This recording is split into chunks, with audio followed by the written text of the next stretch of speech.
हवा का कम दबाव शिद्दत इख्तियार करके डिप्रेशन में तब्दील। सिस्टम कराची से तकरीबन 440 किलोमीटर जनूब में मौजूद।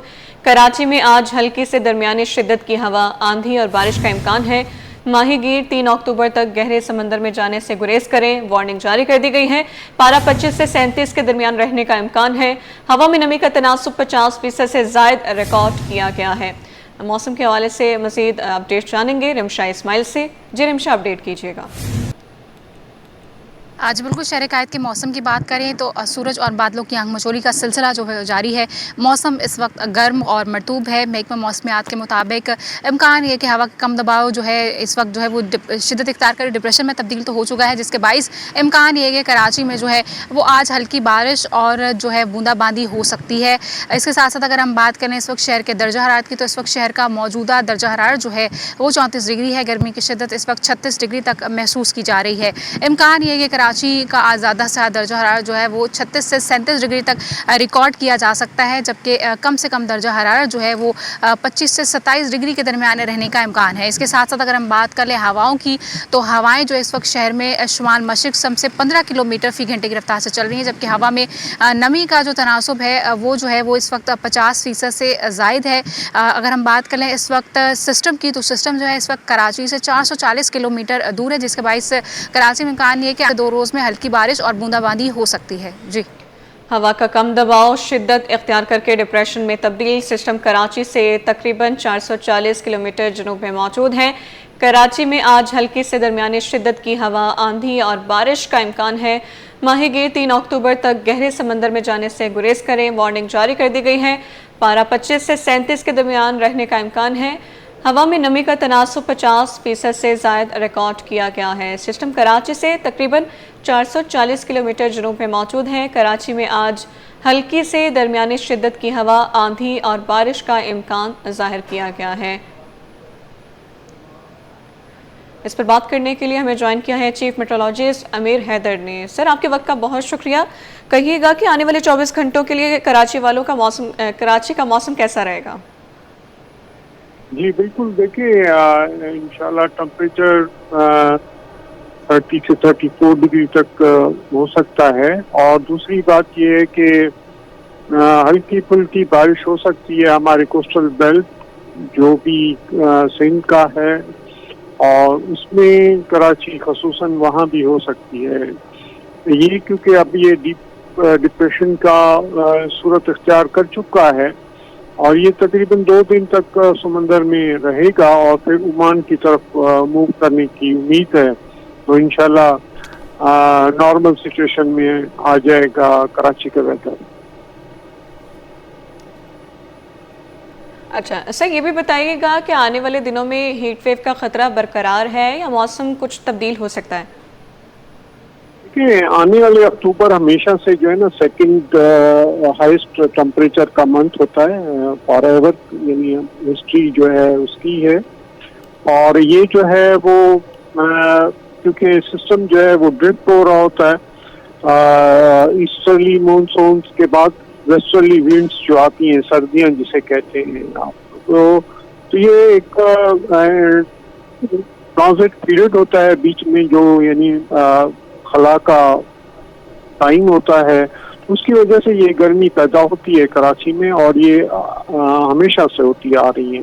तो उसमें ये हो सकता है कि अक्टूबर के महीने में 40 डिग्री तक टेम्परेचर चला जाए, और लेकिन रियल फील जो है वो ज्यादा होगा, मे बी वो इसे 45 डिग्री से भी ज्यादा हो। ठीक है, चीफ मेट्रोलॉजिस्ट अमीर हैदर हमें मौसम के हवाले से अपडेट कर रहे थे। आपका शुक्रिया।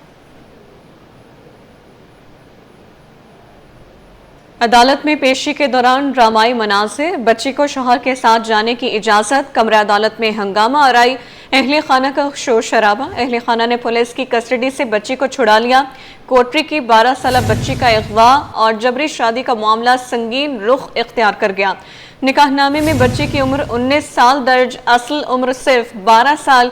अहले खाना का इंकशाफ, दावा किया बच्ची की असल उम्र के तमाम सबूत हमारे पास मौजूद हैं। मुकदमा जामशोरों में दर्ज, अगवा के बाद जबरी शादी की गई, अहले खाना का ये इल्ज़ाम है।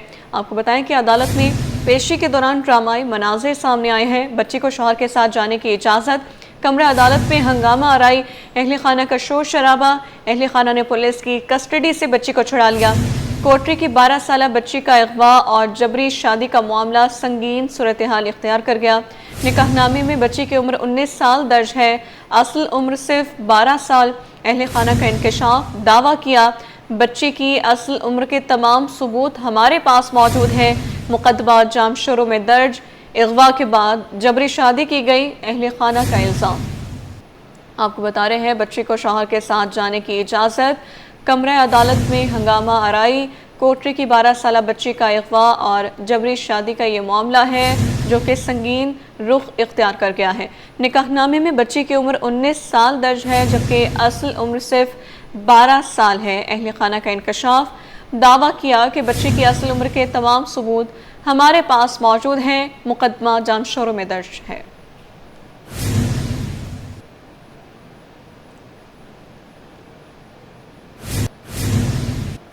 अभी आपको बताएं कि रात गए नॉर्थ कराची यूपी मोड़ के करीब झुग्गियों में आग भड़क उठी जिसने देखते ही देखते कई झोंपड़ियों को लपेट में ले लिया।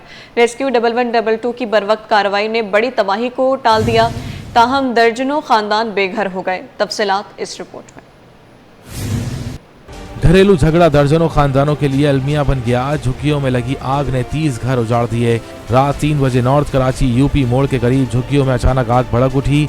रेस्क्यू 1112 की टीम मौके पर पहुंची और भरपूर कार्रवाई के बाद आग पर काबू पाया। ऐनी शाहिदीन के मुताबिक ये वाकया घरेलू झगड़े के बाइस पेश आया। हैदर नामी शख्स ने बीवी से झगड़े के बाद पेट्रोल छिड़क कर अपनी झुग्गी को आग लगा दी जो तेजी से दीगर झुग्गियों तक फैल गई। रात का टाइम था 3:30 बजे का, 3:45 बजे का। तो बंदे ने पेट्रोल उठाया, अंदर गया, झुग्गी में डाला, फिर बाहर आके बोला मैंने आग लगा दी, अब बचा लो अपने आप को। आग लगाते भाग गया। हैदर था, उसने आग बेगम से लड़ रहा था। बेगम जैसे हटा बोला था मैं आग लगा दूंगा। उसने पेट्रोल की बोतल खोली, बड़ी लीटर 7 लीटर की, उसने सारी झुग्गी में डाली और माचिस की तीली लगा दी, आग लगा दी। हर पाए भी जल गए, बेड भी जल गए, हमारे सोने की जगह नहीं, सारे कपड़े हमारे वगैरह जल गए और पैसे वगैरह भी जल गए। मुतासरीन के मुताबिक उनका सारा राशन सामान और नकदी जलकर राख हो गई है। आग की शिद्दत से तकरीबन 30 झुग्गियां खाकसर हो गईं। दूसरी जानिब पुलिस ने कार्रवाई करते हुए मुलजिम हैदर को गिरफ्तार कर लिया और मजीद तफ्तीश जारी है। नाज़रीन, अभी आपको बताएं कि 4 DSPs के लगाए गए करप्शन के इल्जामात खत्म। चारों अफसरान को ओहदों पर बहाल कर दिया गया। स्पेशल ब्रांच की रिपोर्ट पर DSPs के खिलाफ इंक्वायरी हुई। DSP शबीर, आसिफ, जफर और औरंगजेब पर चार्जेस फ्रेम हुए थे। DIG फाइनेंस तनवीर आलम ओढो ने इंक्वायरी रिपोर्ट तैयार की। चारों अफसरान ने DIG के रूबरू अपनी बेगुनाही साबित की। DIG, IG ने DSPs को इल्जामात से बरी करार दे दिया है। आपको बता रहे हैं कि 4 DSPs पर लगाए गए करप्शन के इल्जामात खत्म कर दिए गए। चारों अफसरान को ओहदों पर बहाल कर दिया गया है। इस पर बात करेंगे मिराज अख्तर से। मिराज, बताइएगा। देखिए, बिल्कुल स्पेशल ब्रांच की जानिब से एक शिकायत हुई थी और कराची शहर के 4 DSPs के खिलाफ जो है वो इंक्वायरी का कहा गया था, जिस पर IGSN गुलाम नबी मेमन ने 4 DSPs के खिलाफ इंक्वायरी के ऑर्डर्स दिए, जिनमें औरंगजेब खटक हैं DSP, इसके अलावा DSP जफर इकबाल हैं, DSP आसिफ मुनव्वर हैं और DSP शबीर अहमद खान हैं। शबीर अहमद खान खारदर की DSP हैं, उसके अलावा DSP ईदगाह हैं जो जफर इकबाल, और इसके साथ साथ कलाकोट के DSP हैं इसमें आसिफ मुनव्वर, और जो आजकल DSP सोराबकोट हैं वो औरंगजेब खटक हैं। इन अफसरान पर चार्जेस थे कि ये जो है मुख्तलिफ किस्म के चार्जेस थे कि ठेलों पथारों से जो आमदनी होती है या बीट ली जाती है, इन पर ये इल्ज़ाम भी थे, इन पर लैंड ग्रैबिंग के इल्ज़ाम थे, इन पर स्मगलिंग के इल्ज़ाम लगाए गए थे, जिसके लिए फिर IGSN ने जो है तनवीर आलम ओढो को जो है इस पर इंक्वायरी ऑफिसर मुकर्रर किया था, जिनकी काफ़ी अच्छी शोहरत है, ईमानदार अफसर कहलाते हैं वो। तो उन्होंने इसको पूरा वाक़ई की तहकीकात की, इन तमाम मामलात की तहकीकात की और उसके बाद रात में उनको गुज़िश्ता रोज़ जो है वो बिल्कुल क्लीन चिट दे दी गई है और तमाम चारों DSPs को क्लियर कर दिया गया है इस इंक्वायरी से, जिसमें जो फैक्ट्स एंड फाइंडिंग सामने आई है उसमें ये पता चला है कि इनके खिलाफ जितने भी इल्ज़ाम और शिकायत लगाई गई थी वो तमाम की तमाम मनगढ़ंत थी। इस पर पूरी तहकीकात की गई और काफ़ी लोगों को इसमें शामिल भी किया गया, लेकिन इनमें से जो भी एलिगेशन इन पर लगे थे उनमें से कोई भी इन पर साबित नहीं हो सका, जिसके बाद इनका बाकायदा नोटिफिकेशन जारी कर दिया गया है IGSN गुलाम नबी मेमन की जानिब से और इस्टेब्लिशमेंट डिपार्टमेंट जो है कराची एसएन पुलिस का उसकी जानिब से कि ये लोग क्लियर हैं और किसी भी किस्म की जो इनके खिलाफ शिकायत थी उन एक्टिविटीज़ में मुलविस नहीं है और अपनी अपनी पोस्टिंग्स पर ये काम कर सकते हैं। जी अच्छा मेराज, बताइएगा ये जो फैसला किया गया है क्या ये ऑफिशियली अनाउंस कर दिया गया है? बिल्कुल ऑफिशियली अनाउंस हो चुका है ये फैसला और इसका बाकायदा नोटिफिकेशन भी जारी हो गया है। एक वो नोटिफिकेशन भी था जब इनकी इंक्वायरी शुरू की गई थी और इन पर इल्ज़ाम लगाए गए थे स्पेशल ब्रांच की जानिब से, और उसके बाद जब तनवीर आलम ओडो साहब ने इसकी इंक्वायरी की तो उसके बाद जब इंक्वायरी कंप्लीट हुई उनको बेगुनाह करार दिया गया तो उसका भी बाकायदा नोटिफिकेशन जारी हो चुका है और ये तमाम अफसरान अपनी अपनी पोस्टिंग्स पर काम कर रहे हैं। और मेरी इनसे बात भी हुई है, ख़ासतौर पर औरंगजेब खटक से और शब्बीर अहमद खान से मेरी बात हुई फ़ोन पर, तो वो इस बात से बहुत खुश नजर आया। उनका ये कहना था कि हमने हमेशा ईमानदारी से काम किया और ईमानदारी से काम करके इस मुकाम तक पहुंचे, जिसके बाद हम पर जो है वो कुछ लोगों ने जो है वो बिला वजह जो है इल्ज़ामात लगाए जिसकी तहकीकात की गई और अब वो बेगुनाह साबित हुए तो वो भी इस पर खुश नजर आते हैं और अपनी अपनी पोस्टिंग्स पर काम कर रहे हैं। जी अच्छा मिराज, बताइएगा कि ये जो फैसले किए गए हैं ये सिस्टम की क्रेडिबिलिटी को कितना नुकसान पहुंचा सकते हैं? बात यह है कि पुलिस अफसरान हमेशा जो है वो तनकीद की जद में रहते हैं और मुख्तलिफ थानों में ये भी झूठ नहीं है कि मुख्तलिफ किस्म की बीट्स बंदी भी होती हैं। ठेले पतारों से भी पैसे आ रहे होते हैं उनके पास, कंस्ट्रक्शन करने वालों से भी पैसे आ रहे होते हैं उनके पास मुबैना तौर पर, और बहुत सारे ज़राए होते हैं जिनमें मंशात, गुटखा, मावा, ये सब चीज़ों की शिकायत होती हैं। और वाकई इसमें हमने ये देखा भी है कि मुबैना तौर पर पुलिस के एहलकार या अफसरान इसमें मिले हुए भी होते हैं मुबैना तौर पर और वो उनसे पैसे भी लेते हैं। तो बहरहाल कुछ अफसरान अच्छे भी उनमें से होते हैं और इत्तेफाक से जो इंक्वायरी शुरू हुई वो उन अफसरान के खिलाफ शुरू हुई जो कि जिनका माजी भी दागदार नहीं था और जिनका पहले भी मामला जो है वो क्लियर रह चुके हैं। और जब ये इंक्वायरी शुरू हुई तो वाकई में बहुत सारी अफसरान तो हैरान भी थे, इसके साथ साथ सहाफ़ी बिरादरी भी हैरान थी कि ये वो अफसरान हैं कि जो हमेशा से मीडिया फ्रेंड रहे और हमेशा से इनका जो माजी भी अच्छा रहा है, तो इनके खिलाफ क्यों इंक्वायरी शुरू की गई। बहरहाल इससे पुलिस के मोराल पर भी असर पड़ा था और लेकिन एक अच्छी बात यह हुई कि आईजी एसएन गुलाम नबी मेमन के अहकामात पर ये जब इंक्वायरी के एक ऐसे अफसर को दी गई जो अपनी ईमानदारी में जो है मिसाल रखते हैं, तनवीर आलम ओडो, और जब इन्होंने इस पूरी मामलात की तहकीकात की तो उसमें यह साबित हो गया कि ये चारों अफसरान के खिलाफ शिकायत या इल्ज़ामात थे वो सही नहीं है और इसका बाकायदा नोटिफिकेशन भी जारी कर दिया गया है। और एक ये बहुत अच्छा खुद एहतसाबी अमल है पुलिस की जानिब से। आईजी इस पर बार बार ये कहते रहे कि भाई एहतसाब का अमल जो है वो पुलिस डिपार्टमेंट में हो रहा है, लेकिन उसमें जो लोग वाकई मुलविस हैं इन सरगर्मियों में उनके खिलाफ एक्शन होना चाहिए और जो लोग इन सरगर्मियों में मुलविस नहीं हैं उनको इसी तरह जो है वो क्लियर कर देना चाहिए। तो एक बहुत अच्छी रिवायत कायम हुई है और साथ साथ में आईजी एसएन गुलाम नबी ने एक और मैसेज ये क्लियर किया है कि जो भी पूरे सिंध भर में कराची समेत थानेदार या पुलिस एहलकार किसी भी किस्म की गुटखा माफिया डीलर्स की माफियाज जो हैं उनके साथ मुलविस होगा या मनशियात फरोशी की माफियाज के साथ या जुआ सेक्टर चलाने वाले माफियाज के साथ मुंसलिक होगा या राब्ते होंगे, उसके खिलाफ सख्त कार्रवाई होगी और उसे नौकरी से बरतरफ भी किया जा सकता है। जी ठीक है, मेराज अख्तर हमें बराह रास्त अपडेट कर रहे थे, आपका बहुत शुक्रिया। सिंध एम्प्लॉयज़ अलायंस अपने मुतालबात के हक में डट गए, कराची प्रेस क्लब के सामने एहतजाज। मुलाजमीन का कहना था कि मुतालबात तस्लीम ना हुए तो 6 अक्टूबर को बिलावल हाउस के बाहर धरना दिया जाएगा। मज़ीद तफसीलात जानते हैं सीनियर रिपोर्टर आजिज़ जमाली से। जी आजिज़, आगाह कीजिए। जी देखिए, सिंध में कई रोज़ से जो सिंध एम्प्लॉयज़ अलायंस है उसकी तरफ से एहतजाज का सिलसिला है वो जारी है। आज भी यहाँ कराची प्रेस क्लब के बाहर कुछ टीचर्स जो हैं वो एहतजाज कर रहे हैं। सिंध एम्प्लॉयज़ अलायंस में मुख्तलिफ सरकारी महकमों के मुलाजमीन हैं, सिंध सेक्रेटरीट के मुलाजमीन ने भी इनके हिमायत का ऐलान किया है। इसमें सिंध एम्प्लॉयज़ अलायंस के जो चेयरमैन हैं हाजी अशरफ खासकेली, उनसे हमारी फ़ोन पर बात हुई है तो उन्होंने इस बात की तस्दीक की है कि डिप्टी कमिश्नर साउथ ने मुज़ाकरात के लिए उनसे बातचीत ज़रूर की है, लेकिन वो चाह रहे हैं कि ये बातचीत डिप्टी कमिश्नर लेवल पे नहीं होगा, ये बातचीत बराह रास्त वज़ीर आला सिंध से होगी या वज़ीरों से होगी। एक वजारती कमेटी बनाई जा रही है सिंध हुकूमत की जानिब से, 3 वज़ीरों पर मुश्तमिल, नासिर हुसैन शाह, सईद गनी और सरदार शाह पर मुश्तमिल कमेटी का अब तक कोई बाकायदा ऐलान नहीं हुआ है, बाकायदा नोटिफिकेशन नहीं हुआ है। 6 अक्टूबर को इन लोगों ने बिलावल हाउस के बाहर धरना देने का ऐलान किया। मैं कुछ इन मुलाजमीन से बात भी कर लेता हूँ। आप लोगों ने ऐलान किया हुआ है धरना भी देंगे 6 अक्टूबर को, मुतालबात क्या है? मुतालबात हमारे यही कि पेंशन में जो कटौती है वो ख़त्म की जाए और डिस्पैरिटी अलाउंस बहाल किया जाए हमारा, इसका बाकायदा एक नोटिफिकेशन जारी किया जाए। क्या कहेंगे आप? ये हमारा DRR अनाउंस 3 सूबों को मिल रहा है और हमें भी ये मिलना चाहिए, क्योंकि 2021 से दूसरे सूबे जो हैं वो लागू कर चुके हैं। और पेंशन के हवाले से ये कहना चाहूँगा कि कटौती जो पेंशन की हुई है वो हमें नामंजूर है, उसका नोटिफिकेशन कैंसिल किया जाए और नया नोटिफिकेशन बाहर किया जाए, जिसमें ये हो कि हमारी जो पेंशन है जैसे पहले थी वैसे ही बरकरार रखें। अच्छा, अभी 6 अक्टूबर को पूरे सिंध के मुलाजमीन को कराची कॉल दिया गया है, तो क्या धरना वरना लगेगा, क्या सूरत हाल है? देखिए, हम ये समझते हैं कि हुकूमत हमारे जो इतनी तक यहाँ तक जो हमारी कोशिशें रही हैं वो उनके नज़रअंदाज नहीं करेंगी, वो कोई हमारे हक़ में फ़ैसला देंगी।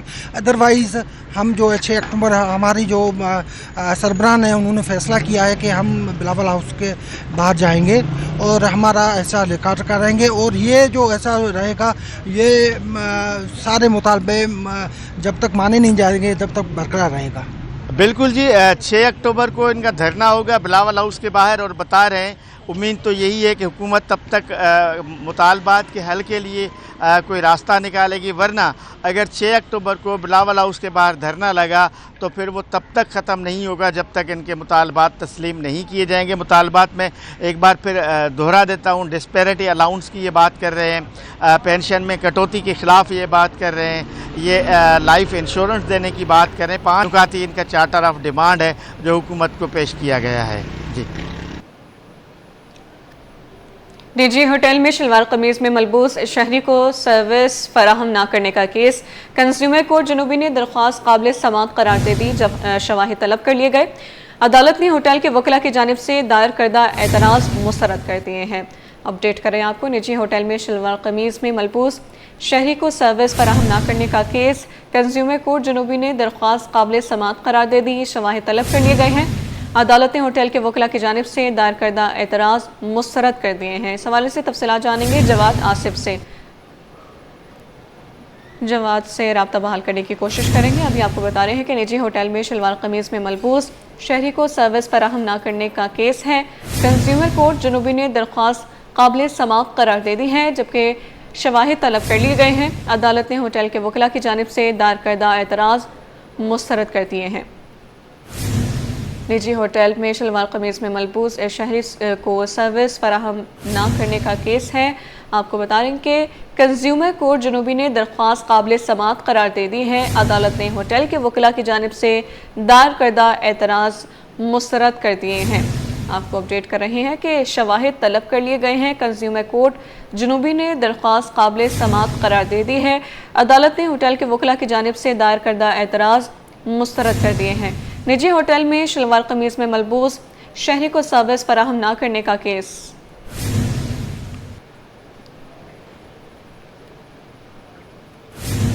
कंटोनमेंट बोर्ड मलिर के मकीनों से KMC की जानिब से बिजली के बिल में म्यूनसिपल टैक्स वसूली का मामला, सिंध हाई कोर्ट ने KMC से आइंदा समाअत पर जवाब तलब कर लिया है। CEO मलिर कंटोनमेंट को भी पेश होने का हुक्म दे दिया गया है। मज़ीद तफसीलात जानेंगे अपने नुमाइंदे मुमताज़ जमाली से। आगाह कीजिएगा मुमताज़। बिल्कुल, देखें जी, कंटोनमेंट बोर्ड मलिर के मकीनों से KMC की जानिब से और साथ ही साथ दीगर चार्जेस वसूल करने के ख़िलाफ़ दरख्वास्त पर समाअत हुई है।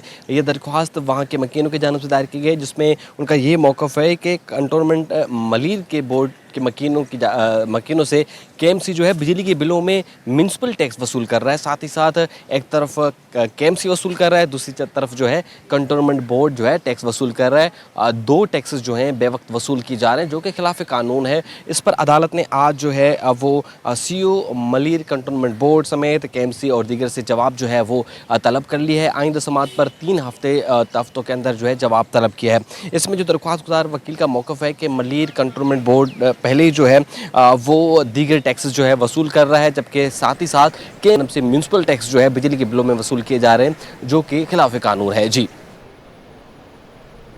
आइंदा 5 वर्षों में ज्यादातर लेन देन डिजिटल प्लेटफॉर्म्स के जरिए होगा। डिप्टी गवर्नर स्टेट बैंक ने तफसील बता दी है। सलीमुल्लाह का कहना था कि मुल्क में डिजिटल इकोसिस्टम तेजी से फरोग पा रहा है। सिर्फ सारिफ नहीं बल्कि ताजे भी मुस्तफीद होंगे। काविश मेमन से तफसीलात जानेंगे। जी बताइएगा काविश।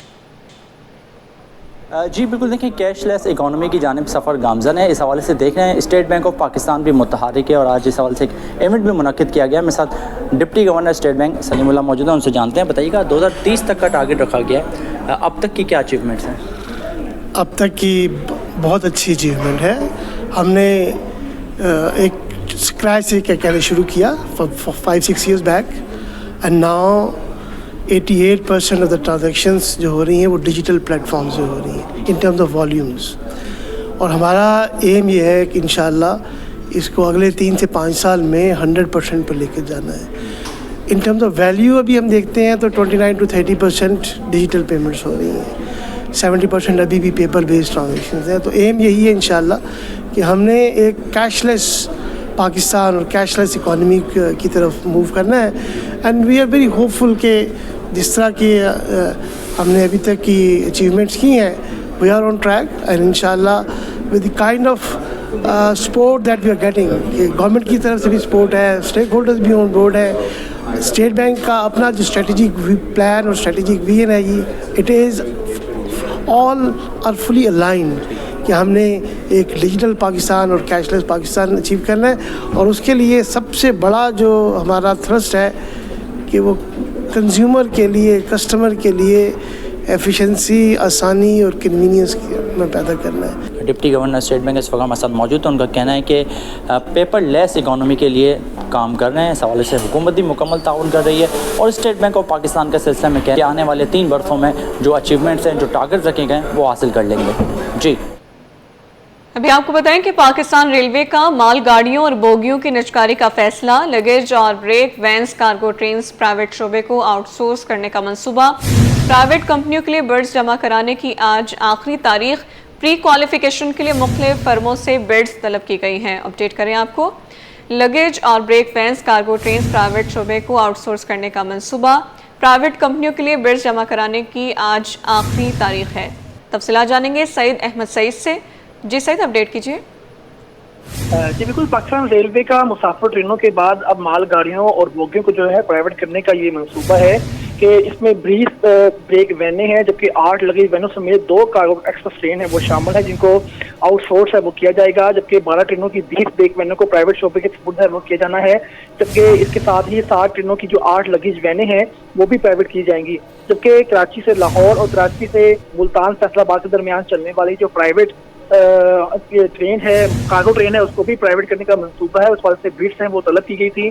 आज उसका आखिरी रोज है और जराये का ये कहना है कि प्री क्वालिफिकेशन के लिए फर्मों से जो बिड्स हैं वो जमा करवाई जा रही हैं और प्री क्वालिफिकेशन बिड्स के बाद फिर फैसला किया जाएगा कि टेक्निकली और फाइनेंशियली तौर पर बिड्स के हवाले से क्या लाहेअमल तैयार किया जाता है। फिर वक्त पाकिस्तान रेलवे ने ये फैसला किया है कि 2 जो उनकी मालगाड़ियां हैं वो निजी शोबे के तहत आउटसोर्स की जाएंगी, जबकि इसमें 20 ब्रेक वैनें जबकि 8 लगेज वैनें हैं वो भी शामिल हैं। जी ठीक है सईद, अपडेट करने के लिए शुक्रिया। Assistant commissioner sub division PIB Hashim Masood की ज़ेर निगरानी तजावुज़ात के खिलाफ भरपूर कार्रवाई अमल में लाई गई, जिस दौरान 40 बरस से कायम सरकारी अराजी से कब्जा ख़त्म करा दिया गया है। मज़ीद बताएंगे रिजवान अहमद। जी रिजवान बताइए। जी बिल्कुल, तजावीज़ात का मामला इस शहर में कई चीज़ों को निकल रहा है जिसके खिलाफ कराची इंतज़ामिया जो है वो सरगर्म हो गई है। इस वक्त मैं आपको UC6 से रिपोर्ट कर रहा हूँ। जिना टाउन की UC6 PIB का इलाका है और जिस मकाम पे मैं मौजूद हूँ यहाँ 40 बरस से तजावीज़ात कायम थी जिनको रिमूव कर दिया गया है। ये साबिका एक बस स्टैंड था जो कि बाद में इंक्रोचमेंट की जद में आ गया था। मेरे कैमरामैन अजलान छिपा अगर आपको दिखा सकें तो ये वो तजावीज़ात हैं जो कि पुख्ता भी थी और निम पुख्ता भी थी और एक तवील ऑपरेशन जो कि गुज़िश्ता शब जो है वो किया गया और मजीद ये ऑपरेशन जो है वो किया जाएगा। इस वक्त हमारे साथ मौजूद हैं इस UC के चेयरमैन हाफिज उसामा, इनसे बात करते हैं। हाफिज साहब बहुत शुक्रिया, बताइएगा इंक्रोचमेंट यहाँ पे ड्राइव होना बहुत ज़रूरी थी क्योंकि आबादी का बड़ा दबाव है, किस पर्पज़ के लिए जगह जो आपने वागुजार कराई इस्तेमाल होगी? जी यहाँ पर 2 इश्यूज हैं हमारे पास मेजर। एक तो ये कि PIB क्योंकि बहुत ज़्यादा पॉपुलेशन बढ़ गई है तो हम यहाँ पर एक तो पार्किंग का सोच रहे हैं कि हम इसको पार्किंग प्लाजा में कन्वर्ट कर दें, और दूसरा ये है कि हम इसको ऑफिशियली कोई ब्यूटीफुल स्ट्रीट या पार्क टाइप में कन्वर्ट कर दें। तो हम ये प्लान कर रहे हैं। दूसरा ये कि हमने इसके साथ साथ सिर्फ यहाँ पे ऑपरेशन नहीं किया है, बल्कि हमने अपने मेन रोड को भी है ना दोनों साइड से क्लियर करवाया है और दुकानदारों को सबको अंदर किया है और रोड अपने जो है वो बड़े किए, कुशादा किए हैं, क्योंकि हमने अपनी जो साइडें हैं वो काट के फुटपाथ हमने डिसॉल्व कर रहे हैं, ताकि क्योंकि दुकानदार जो है वो दुकान से बाहर जो है ना वो अपना वो लगा देते थे। इस वजह से जो है वो मामला जो है बहुत अच्छे हो जाएंगे। जिला इंतजामिया, डीसी, एसी जो है वो ऑन बोर्ड है। कमिश्नर कराची की तरफ से जो है ना भरपूर इसके ऊपर जो है ना एम्पावर किया जा रहा है, निचले लेवल के ऊपर भी, टाउन लेवल पे भी और यूसी लेवल पे भी। हम खुद मॉनिटरिंग कर रहे हैं। हमारे व्हाट्सएप ग्रुप्स बने हुए हैं जहाँ पे हम इन सबको आइडेंटिफाई करके उनकी वीडियोस लगा के भेज रहे हैं। और हमारे पास जो सबसे अच्छी हमारी जो खुशकिस्मती वो है कि हमारे पास असिस्टेंट कमिश्नर हाशिम मसूद साहब है, जो कि इंतहाई जो है वो ईमानदार ऑफिसर है और वो अपनी ड्यूटी जो है वो बहुत अच्छे तरीके से कर रहे हैं। अब जरूरत इस अमर की है कि अवाम भी ताउन करे, तजावीज़ात से इलाके को पाक रखे और इंतजामिया का ताउन करे, क्योंकि इंतजामिया जो है वो जिले इंतजामिया हो या टाउन इंतजामिया हो एक पेश पर आ चुकी है। जी, मलिर हाट से जिना एवेन्यू जाने वाली शाहराह सीवेज के पानी में डूब गई। सड़क जगह जगह से टूट फूट का शिकार है। शाहराह का 1 किलोमीटर का रास्ता भी बंद है, जबकि शहरियों का खस्ता हाल सड़क से गुजरना मुश्किल हो गया है। इस वक्त नुमाइंदा मोहम्मद खुर्शीद रहमानी से तफसीलात जानते हैं। जी बताइएगा। जी, हम इस वक्त मौजूद हैं मलिर हाट से जिना एवेन्यू जाने वाली शाहराह पर, जो इस वक्त जो है वो सीवरेज के पानी से तबाह हाल हो चुकी है। और यहाँ पर जो है वो मुख्तलिफ सरकारी दफातर मौजूद हैं। डिप्टी कमिश्नर मलिर का ऑफिस मौजूद है, इसके अलावा पाकिस्तान प्रिंटिंग प्रेस का दफ्तर यहाँ मौजूद है। ये मलिर कैंट और जिना एवेन्यू जाने वाला रास्ता है। मेरे कैमरामैन अब्दुल करीम शेख आपको दिखाएंगे किस तरह से ये सड़क जो है वो जाने वाली तबाह हाल हो चुकी है और यहाँ जाने के लिए रास्ता बिल्कुल बंद है। आप देख सकते हैं कि इस वक्त भी ये पानी यहाँ पर मौजूद है, जिसकी वजह से शहरियों को मुश्किलात का सामना करना पड़ रहा है। और इस तरफ भी हम आपको ले चलेंगे कि ये पूरी जो शाहराह है, इसका तकरीबन जो दौरानिया बनता है वो 1 किलोमीटर का करीब बनता है। ये आप देख सकते हैं दूर तक जो है वो ये सड़क जो बिल्कुल तबाह हाल हो चुकी है, जिसकी वजह से मलिर हाट से जिना एवेन्यू, मलिर कैंट, फलकनाज और सुपर हाईवे जाने वाले रास्तों के लिए मुश्किलात का सामना करना पड़ रहा है। शहरी जो है वो दूसरे ट्रैक को इस्तेमाल कर रहे हैं, जिसकी वजह से ट्रैफिक हादसा भी हो सकते हैं और जिसकी वजह से जानलेवा जो है वो हादसा रोनुमा हो सकते हैं। वन वे ट्रैफिक चल रहा है, जिसकी वजह से जो ख़तरनाक हादसे का सबब बनता है। तो इलाका मकीन जो यहाँ पर हमारी जिनसे बात हुई, उनका यही कहना है कि जो हुकाम वाला हैं वो इस बात पर तवज्जो दें कि इस सड़क को इस पर जो है वो कोई ऐसी हिकमत अमली बनाए कि फिलफौर इस का मामला रिजॉल्व करें, ताकि पानी रिमूव हो जाए, इस सड़क की बहाली का काम जो है वो मुकम्मल हो जाए। जी, कराची में तैनात रूसी कौंसल जनरल की ग्रीनविच यूनिवर्सिटी आमद। जामिया में कौंसल जनरल के साथ तलबा की खुसूसी नशिस्त का इनेकाद किया गया। रूसी कौंसल जनरल का कहना है कि रूस दुनिया में अमन का ख्वाह है। डिप्लोमेसी में सबसे बड़ा हिस्सा सकाफत का होता है। हम कल्चरल डिप्लोमेसी को फ़रोग़ देते हैं। इस हवाले से मज़ीद तफसीलात बताएंगे हमारे नुमाइंदे सैयद ज़ुबैर राशिद। जी ज़ुबैर। पाकिस्तान का ब्रादर मुल्क रशियन फेडरेशन और रूसी कौंसल जनरल आंद्रे विक्टोरोविच फेडरोव जो हैं आज ग्रीनविच यूनिवर्सिटी पहुंचे हैं, जहां पर उनका पुरतपाक इस्तकबाल किया। Consul general Russian Federation Andrey Viktorovich Fedorov, thank you so much to visit this prominent university. What is the purpose of this special interaction session? First of all, I would like to thank the leadership of the Greenwich University for this nice opportunity to address the students. Youngsters, this is the future of the country. They're people whom old generations will give the country. So, when they were asking questions, I understand that Pakistan has a bright future. They're very smart. So the occasion of this lecture was the celebration in Russia when 2 days ago we celebrated the reunification of the new Russian territories, which were as part of Russia for many hundreds of years. There was a period when they were part of Ukraine, and now they came back. They came because the Ukrainian government pressed Russians. They limited their rights to speak Russian language. They didn't allow them to believe in God like they wanted to believe. They prohibit the canon Orthodox Church on the Ukrainian territory. And the people of these parts of Ukraine decided that they should go to their fatherland, they should come back. And they did it. And we celebrate this as absolutely democratic decisions of these people to come home. Consul general Russian Federation Andrey Viktorovich Fedorov इस वक्त हमारे साथ मौजूद थे, हमसे खुसूसी गुफ्तगू कर रहे थे।